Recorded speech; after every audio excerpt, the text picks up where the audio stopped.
In today's video, I'm going to be showing you how to discover the secrets of your inner child's emotional truth so that you can be set free to reclaim your life.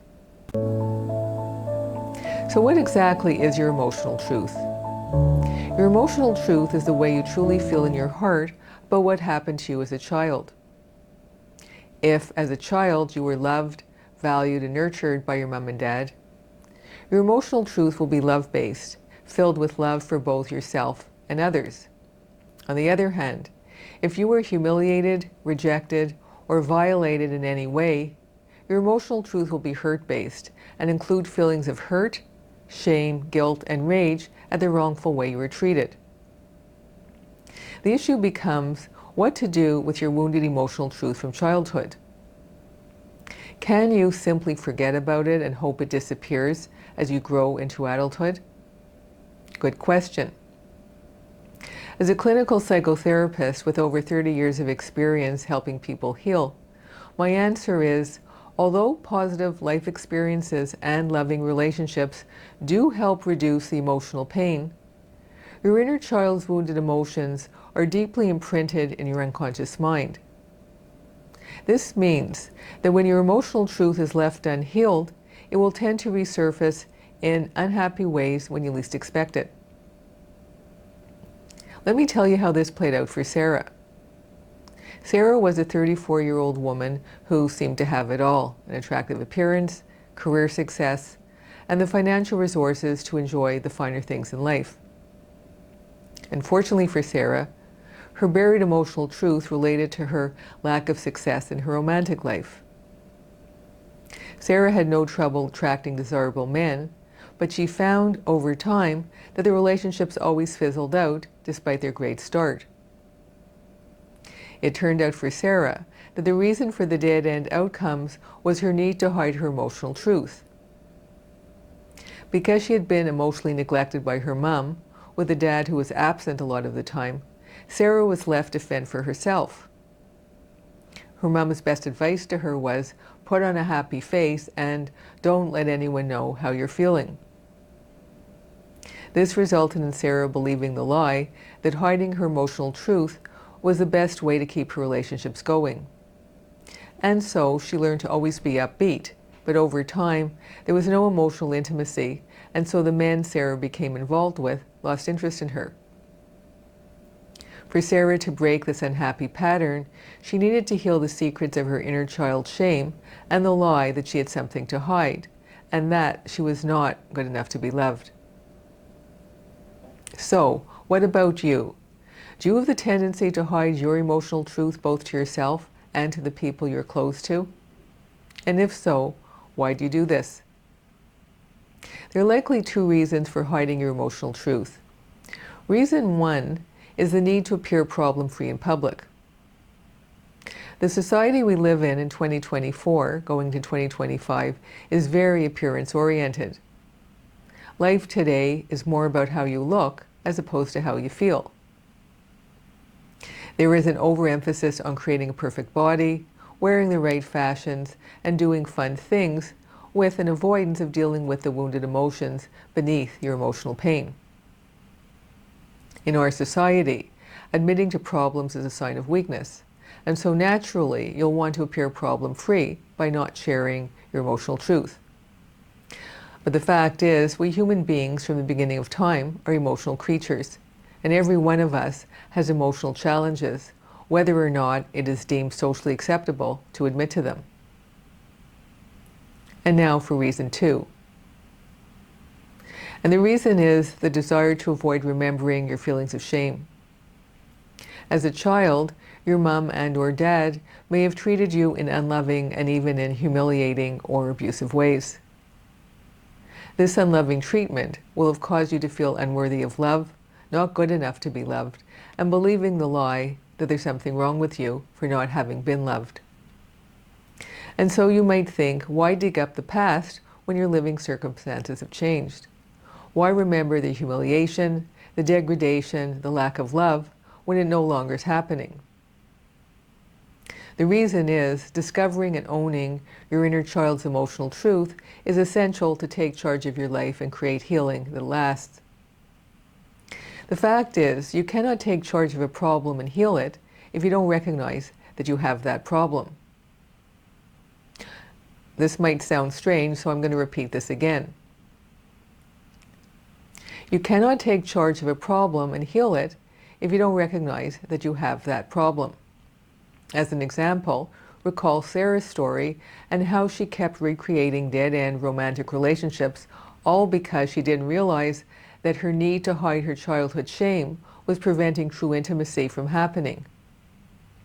And this ultimately caused her partners to leave her. It was only later on with psychotherapy that Sarah discovered her buried emotional truth and took steps to heal it. This means that ignorance is not bliss. Ignorance is not bliss. Burying your inner child's emotional truth is like burying a time bomb.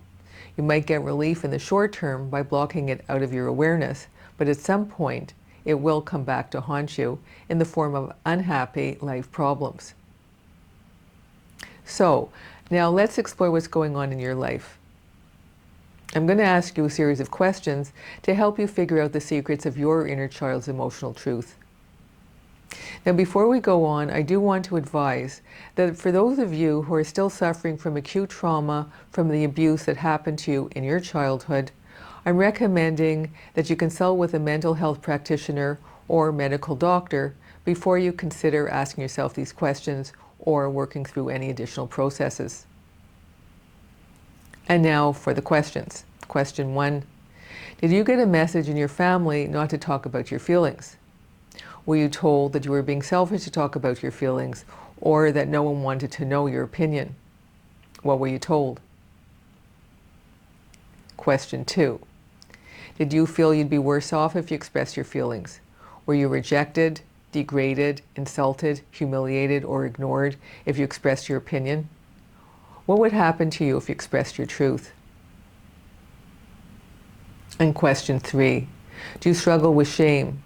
What happened in your childhood that caused you to feel shame? Were you humiliated, rejected, neglected, or treated in degrading ways by your mom or dad? Were you told that you weren't wanted? Was your sibling glorified while you were considered unimportant? Were you told that you weren't good enough to be loved or to succeed? Were you treated in abusive ways? What emotional truth is your shame blocking? Now, the good news is you can heal your shame in a healing process, which you will be learning about in this 12-part YouTube video series, Healing Your Childhood Trauma and Abuse. In future videos, I will be guiding you through the 7 steps to healing your inner child's wounded emotions through the use of the healing dialogue. But for now, I want to leave you with a shame healing process you can use to begin to heal your shame. And the process is this. Imagine you were the young child you once were when the shaming treatment occurred, at whatever age it happened, whether it was 3, 4, 5, 12, and so forth. This will likely have been a regular occurrence, so simply visualize yourself directly face-to-face with your mom or dad at the age this was happening, and tell your mom or dad your emotional truth. Tell your mom or dad how their treatment made you feel. Tell your mom or dad that you don't agree with the treatment and that you want them to stop. And then tell your mom or dad how you want to be treated and how you deserve to be treated. Tell your mom or dad that you're a good person and you're worthy of love. Speak the truth of your heart.